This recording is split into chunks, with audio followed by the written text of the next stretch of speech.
ይኸው የጸለየልህ ጴንጤ ይጸልይብሃል። እደግምልሃለሁ፣ የጸለየልህ ጴንጤ በሙሉ እየረገመ ይጸልይብሃል።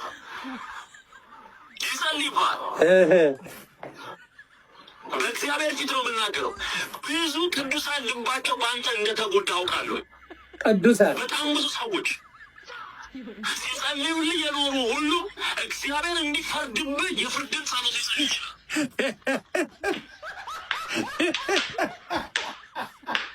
እኔ የምልህ ጠላትን ውደድ የሚለው ትምህርት የለም ጴንጤ ጋር ማለት ነው። ፈረሰ።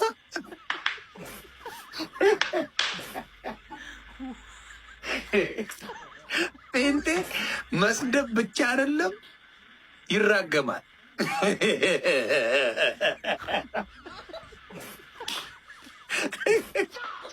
መሳደብ ብቻ አይደለም ጴንጤ ይራገማል። እዛ ቤት ላይ ገብተው አሜን ሲሉ ነበር። ተልኮልኛል። አሜን አዎ እንጸልይበታለን እያሉ ከስር ይጽፉ ነበር።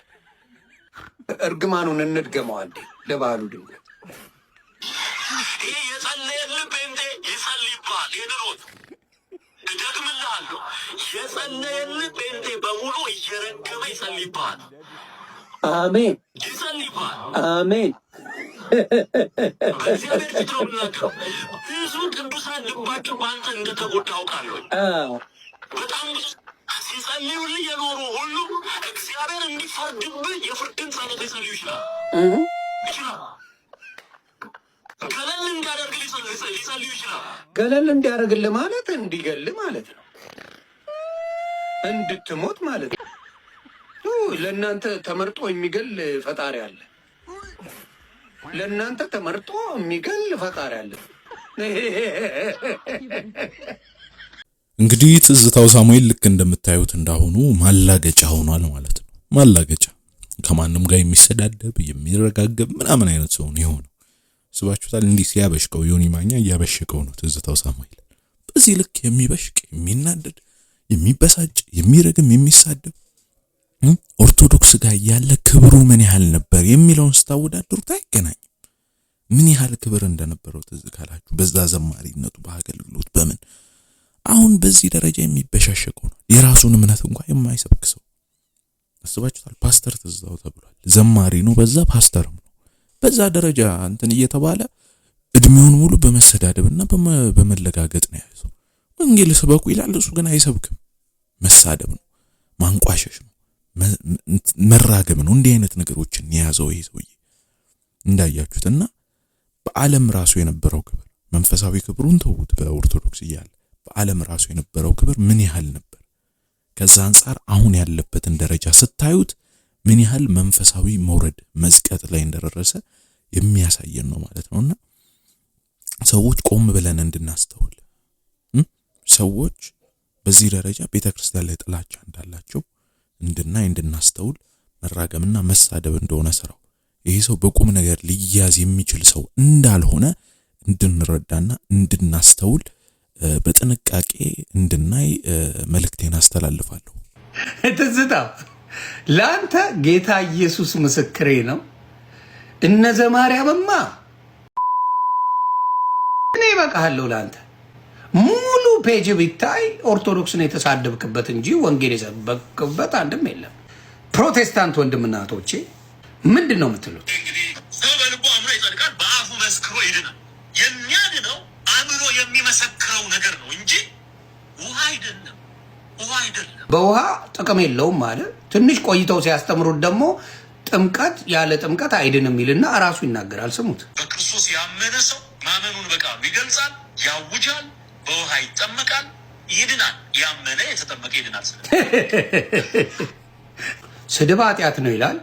ባልታዛር ትዝታው ሲሳደብ ግን ምንም ችግር የለውም። እሱ ሲሳደብ ግን ችግር የለውም። መራገም ይችላሉ፣ መሳደብ ይችላሉ እነሱ። ሌላው ሲል ግን ነግሬያለሁ፣ እንጸልይባለን፣ በቤተ ጉባኤ ነው የምንጸልየው፣ እንረግማለን ይላል። እነሱ ሲሳደቡ ችግር የለውም። እንግዲህ እዚህ ጋር እንደተመለከታችሁት ነው። ሌላው ሲሳደብ በቃ የተረገመ ነው፣ ኃጢአተኛ ነው፣ እንደዚህ ነው ምናምን። እነሱ ደግሞ ልክ ሲሳደቡ በቃ የተባረከን የተቀደሰን ጽድቅ ተደርጎ የሚታይበት ሁኔታ ነው ያለውና ይሄ ልክ አይደለም። ሁለት መስፈርት ማበጀት ነው፣ ለአንዱ ሌላ አንዱ ሲናገር መጥፎ አንዱ ሲናገር እንደ ጥሩ የሚታይበት አካሄድ ነውና እርስ በርስ የሚጣረሱ ሐሳቦች ነው የሚያስተምሩት። አንዴ ጥምቀት አያስፈልግም ይላሉ፣ አንዴ ደግሞ እንደሚያስፈልግ አድርጎ የሚገልጽበት ሁኔታ ነው ያለውና በዚህ ልክ እርስ በርሱ የሚጣረስ ነገር እያስተማረ መልሶ ደግሞ እኛን የሚሰድብበት ምክንያት የለም ነው። በቃ እዚህ ጋር ገብቷችኋል። እዛው እንዳያችሁት ነው ሁለት ቪዲዮ እዛው አመጣ። አንዱ ላይ አያስፈልግም ማለት ጥምቀቱን፣ አንዱ ላይ ደግሞ ያስፈልጋል ግዴታ ነው አለ። ስለዚህ በዚህ ልክ የሚጣረስ ነው። በስድቡም በኩል እሱ ሲሳደብ ይመርቁታል፣ እንደዚህ ነው ጎበዝ ነው ምናምን የማይሉለት ነገር የለም። አሁን ራሱ ይታሰራል ሲባል ለወንጌል ነው የታሰረው ምናምን ምን ማለት ነው? ገብቷችኋል? ምን ማለት ነው? እሱ ሲሳደብ ለምንድን ነው እንደዛ የሚባልለት ነው? ለወንጌል ነው የታሰረው። መቼ ሰብኮ ነው የሚያውቀው ወንጌል? ሁሌ መሳደብ አይደለም አፉን መክፈት አይደለም ወይ ነው? እና በዚህ ልክ እያደረገ የሚገኝ ሰው ነው። ስለዚህ አትስሙት ነው እሱ የምትቀበሉትም ይሄን እየተከታተላችሁ ያሉ ሰዎች አትስሙት። ለምን ለእናንተም አይጠቅም። ያ ነው ያለው እውነት ማለት ነው። እሰይ ስለቴ ሰመረን፣ እሰይ ስለቴ ሰመረን። ፓስተር ትዝታ እሰይ ስለቴ ሰመረ፣ እሰይ ስለቴ ተጀመረ። ቃል ጠፍቶ ነው የመጽሐፍ ቅዱስ ቃል። ኦርቶዶክስ በነበርክበት ጊዜ ዘምረዋል። ጥለ መውጣት እንዴት የተውኳትን ሚስት ተመላልስ እንዴ?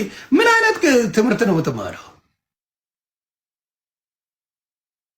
ምን የሚሉት ነው? እኔ እኮ ግራ የሚገባኝ ነገር እንዴ ክርስቶስ መበሻሸቅ ያረከው እንዴ?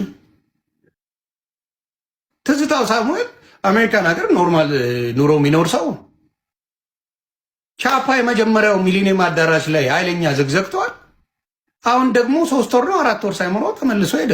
በምን ይመስላል? የአሜሪካ ኑሮ ማን ነው የማያውቀው? እንግዲህ እንደተገለጸው ነው። አንድ ሰው ሚስቱን ከፈታ በኋላ ከሄደ በኋላ ጨርሷል እኮ ከሚስቱ ጋር ያለውን ነገር መመላለስ አይችልም አይደል?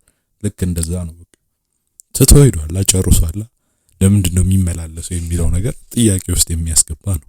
የዚችን ቤተክርስቲያን ዜማዎች እየወሰደ የሚጠቀመው ነገር እና ባለፈው ሚሊኒየም አዳራሽ የዘጋው ነገር አለ። ያገኘው ገንዘብ አሁንም ተመልሶ መጥቶ ያንን ለማድረግ እየፈለገ ነው የሚመስለውና አስቸጋሪ ነው ያ ነው። እና ደግሞ ግጥሙን ራሱ አልመረጠም። እሰይ ስለቴ ሰመረ ይላል። ስለት እነሱ ጋር አለ ወይ ነው ሲጀመር ቀድሞውንስ ነገር እና የጥያቄ ውስጥ የሚያስገባ ነገር ነው። እነሱ ጋር ስለት የለም። ታዲያ በምን በኩል ነው የሚሰምርለት ሳይኖር ገና? እና ይሄን ያህል በኩረጃ ያለ ሰው ነው። እና ለማንኛውም ልቦና ይስጠው ነው የሚባለው። ዋናው ነገር የራሱ ጉዳይ ነው።